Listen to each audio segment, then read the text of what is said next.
मुसलमानों की सियासी हैसियत धोबी के गधे से भी बदतरीन हो चुकी है। ये अब वो वजूद है जिसे 2024 में खुद अपने ही हाथों से बेवज़न कर दिया गया।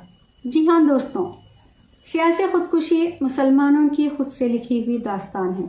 इख्तिदार और विखार के बग़ैर आज हमारे पास ना इख्तिदार में कोई वज़न रहा, ना अपोजिशन में कोई कदर बाकी है। 1947 मुल्क की आज़ादी से लेकर 2024 तक मुसलमान सिर्फ पीछे नहीं हटे, बल्कि अपनी ही सियासी ज़मीन अपने कदमों तले रौंद कर अपने ही हाथों अपना सियासी जनाजा उठा चुके हैं। वोट भी हमारा था, जवाल भी हमारा।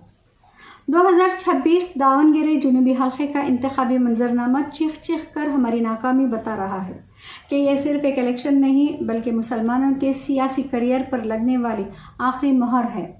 जहां कांग्रेस की जीत मुसलमानों की शिकस्त होगी, याद रखिए, कांग्रेस की जीत मुसलमानों की शिकस्त होगी। और यहाँ कसूर बाहर वालों का कम, अपनों का ज़्यादा है। वो चंद नामनिहाद मुस्लिम लीडर, मिलियो सियासी रहनुमा और अमायदीन शहर जो रहनुमा कम, नादान सौदागर ज़्यादा निकले। इनकी शान में हम बस इतना कहेंगे, कौम की फ़िक्र में डिनर खाते हैं हुक्काम के साथ, रंज लीडर को बहुत है मगर आराम के साथ। आज मुसलमान सियासत के उस मोड़ पर खड़ा है जहां कांग्रेस जीते तो भी नुकसान, कांग्रेस हारे तो भी नुकसान। यानी हमारा हाल एक तरफ कुआं, दूसरी तरफ खौफनाक खाई है।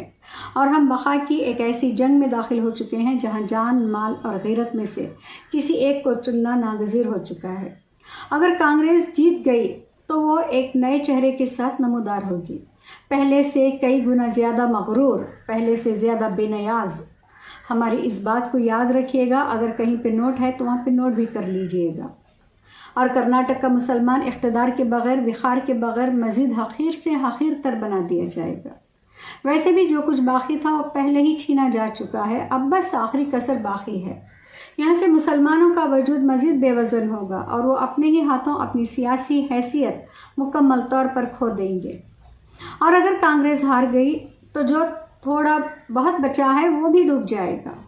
मगर कम से कम एक हकीकत ज़रूर सर उठाएगी कि मुसलमानों की नाराज़गी किसी भी सियासी वजूद के लिए ख़तरा बन सकती है, क्योंकि वोट सिर्फ तादाद नहीं होते, विखार भी होते हैं, और इसका एहसास सारी दुनिया को होगा। हाँ, शायद सब कुछ खोकर भी मुसलमानों के पास गैरत और शऊर की हल्की सी चिंगारी बाकी रह जाएगी।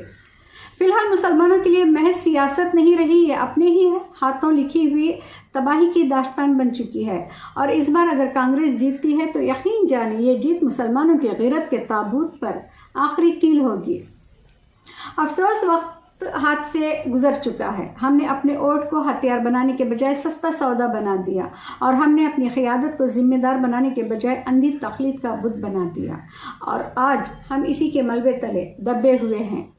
याद रहे, कौमें बाहर के दुश्मन से नहीं हारती, वो अपने गलत फैसलों से हारती हैं। अगर आज भी ना जागे तो कल तारीख हमें यूँ याद करेगी कि एक कौम ऐसी भी थी जिसके पास सब कुछ था, मगर सियासी शऊर और हिम्मत बिल्कुल भी नहीं थी, और उसे उसके अपनों ने ही मारा। यहाँ पे हम एक बार फिर अपने लीडर्स की शान में वो शेर दोहराएंगे, कौम की फ़िक्र में डिनर खाते हैं हुक्काम के साथ, कौम की फ़िक्र में डिनर खाते हैं हुक्काम के साथ, रंज लीडर को बहुत है मगर आराम के साथ।